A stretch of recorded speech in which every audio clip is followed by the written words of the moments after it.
हो गई। यांग TC Quang हो गया। फिर क्या हो गया आप लोग का? हवांग हो। एक लाइन और लिख लीजिएगा इसी में। हाँ, हवांग हो में ही लिख लीजिएगा। हो गया। किसे? चीन की सभ्यता। हो गया। चीन की सभ्यता किसी नदी से शुरू हुई थी? सभ्यता किसी नदी से सभ्यता समझती हो आप लोग? सर सभ्यता मतलब पहले से जैसे कि मानव का रहने का स्थान। अब क्या कि पहले मानव कहाँ रहेगा? जहाँ पानी का पर्याप्त मात्रा होगा। और यहाँ तो नहीं रहो। मान लो कि तुम कहीं जाओगी तो कहाँ रहना पसंद करोगी? जहाँ हर चीज व्यवस्था होगा। जहाँ हर चीज मतलब मिली और कुछ नहीं तो पानी जरूर। तो पानी अगर मिलता है सब कुछ कर ले जाओगे। पानी नहीं मिलेगा तो कुछ नहीं हो पाएगा। तो जो भी सभ्यता हुआ है वो क्या हुआ है? कहाँ पे? तो नदी के किनारे ही शुरू हुआ है। हो गया। जैसे कि चीन की सभ्यता कहाँ शुरू हुआ? तो हांगहो नदी से शुरू हुआ। हो गया। अगला लिखेगा। हो गया। साल्विन नदी कहाँ पे है ये? म्यांमार में। तो लिख लीजिएगा यह म्यांमार की सबसे बड़ी नदी है।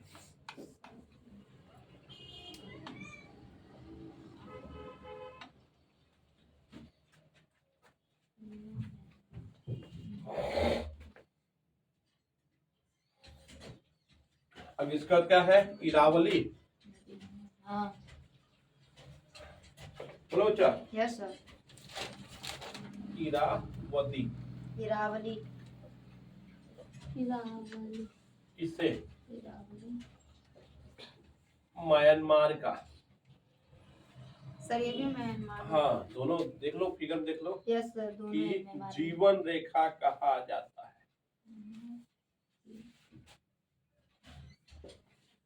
जीवन रेखा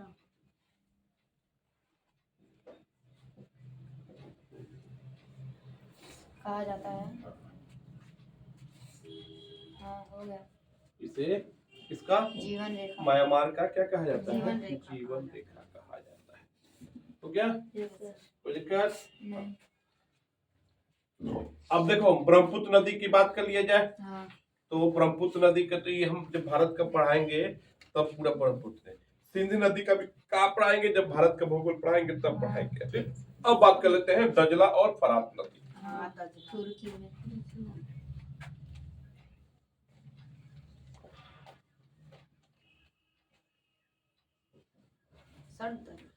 दजला और फरात नदी।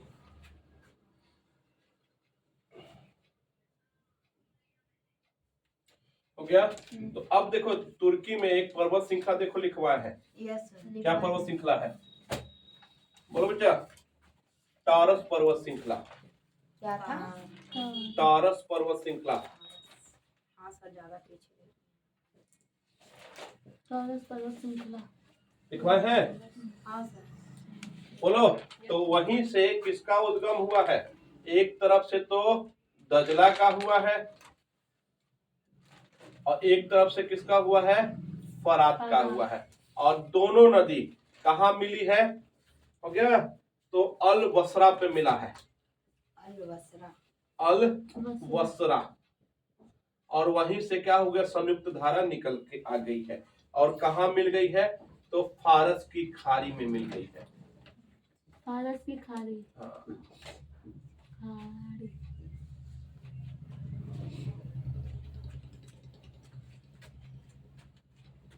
सर ये अलवसरा क्या है? अलवसरा जगह का नाम है। दोनों संयुक्त रूप से अलवसरा में जाकर के मिलती है। और यहीं पे मेसोपोटामिया की सभ्यता शुरू हुई है। दजला में ही। दजला फरात नदी पे ही मेसोपोटामिया की सभ्यता। भारत में सिंध नदी सभ्यता है। उसी तरह से इराक का ये पुराना नाम है मेसोपोटामिया। इराक का? हाँ। तो मेसोपोटामिया सभ्यता किस नदी पे हुआ है? तो दजला और फरात नदी पर है।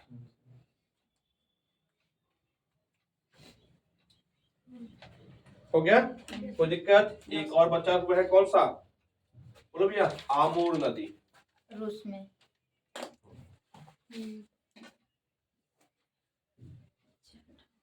कौन सी नदी? आमूर नदी। तो लिखो यह रूस और रूस और चीन को अलग करता है।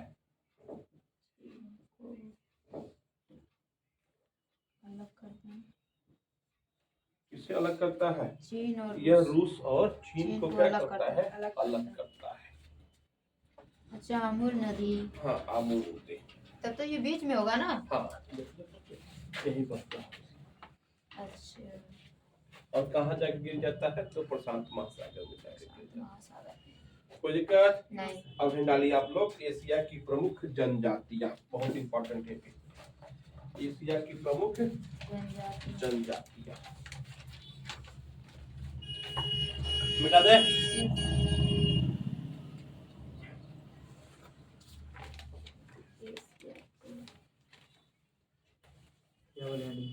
एशिया के प्रमुख जनजातियां।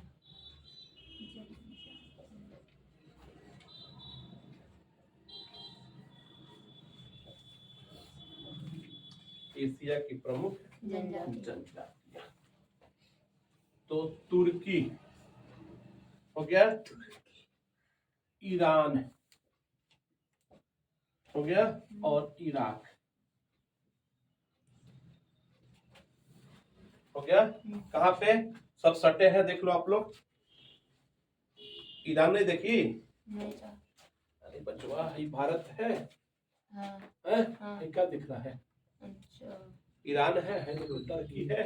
अरे इसी को टर्की बोलो, तुर्की बोलो, ठीक ना? तो ईरान उसी के नीचे इराक होगा। हो गया। तो ईरान, तुर्की, ईरान, इराक में एक जनजाति निवास करती है, जिसको कहते हैं कुर्द जनजाति।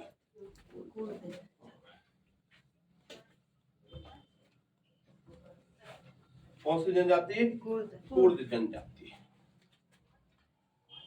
उसी तरह से रूस में याकूत जनजाति।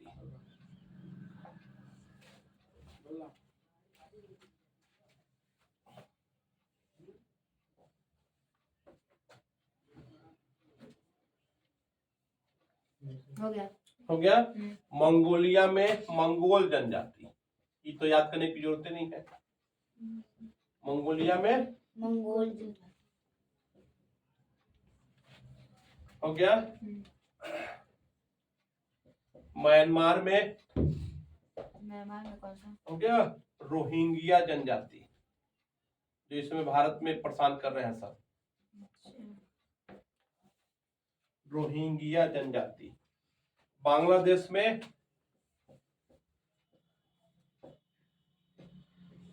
हो गया चकमा जनजाति।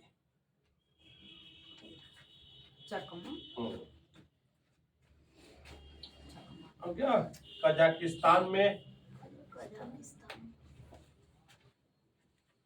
हो गया कजाक जनजाति।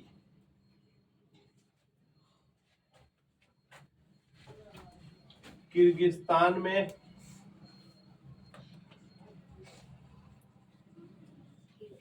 हो गया किर्गिज जनजाति।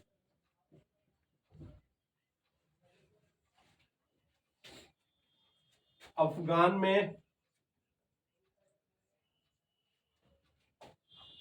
पख्तून जनजाति। हो गया। नेपाल में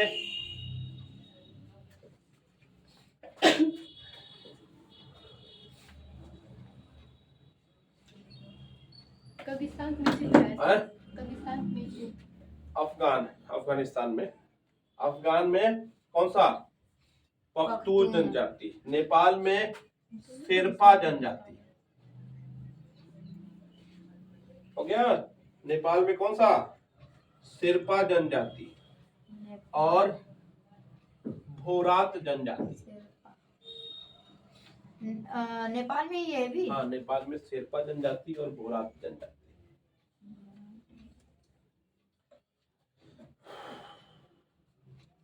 हो गया। गया। अब दिन देखो, शेरपा जनजाति और फुरात जनजाति का अलग अलग काम है। देखो, शेरपा जनजाति जो अधिकतर पहाड़ी क्षेत्रों में निवास करते हैं, ठीक ना, तो ये क्या होते हैं, पर्वतारोही होते हैं जो पर्वत पे चढ़ने का काम करते हैं।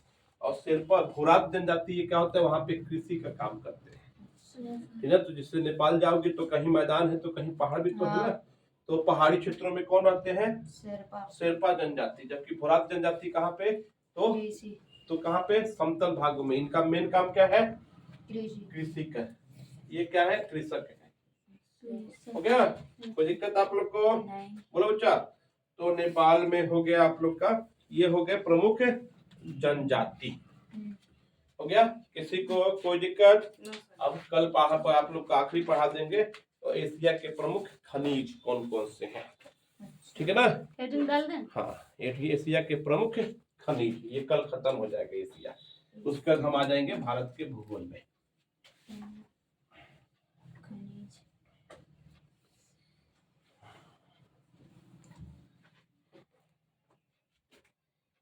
पांच क्वेश्चन ले लो आप लोग।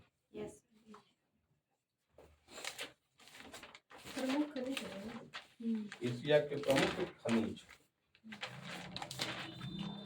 हो गया। तो पहला क्वेश्चन लिखो, नहरों का देश किसे कहते हैं। पहला क्वेश्चन क्या है, नहरों का देश। लहरों की नहरों लिख रहे हैं, नहरों सही है।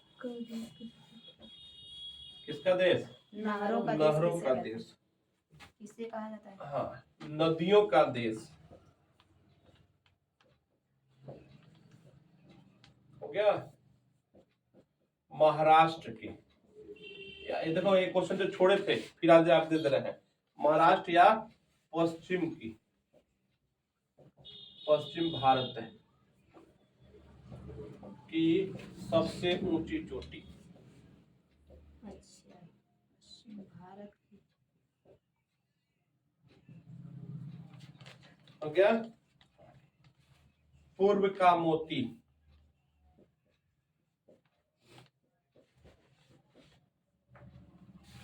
किस देश को कहा जाता है, ये देश को कहा जाता है। हाँ। हो गया, रत्नों का देश।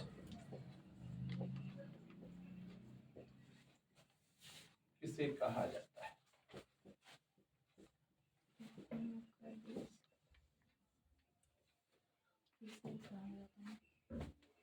पूर्व का मोती।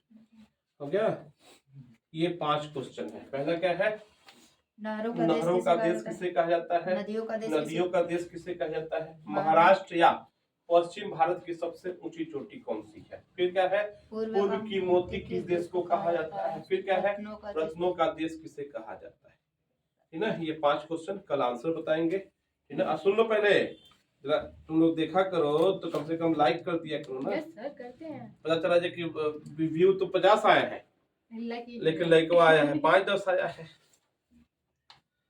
ठीक है ना। अथवा सब भेज कर सब्सक्राइब कर लिया करो, ठीक है ना। कोई दिक्कत है ना, बंद कीजिए। ठीक है, सब्सक्राइब कम से कम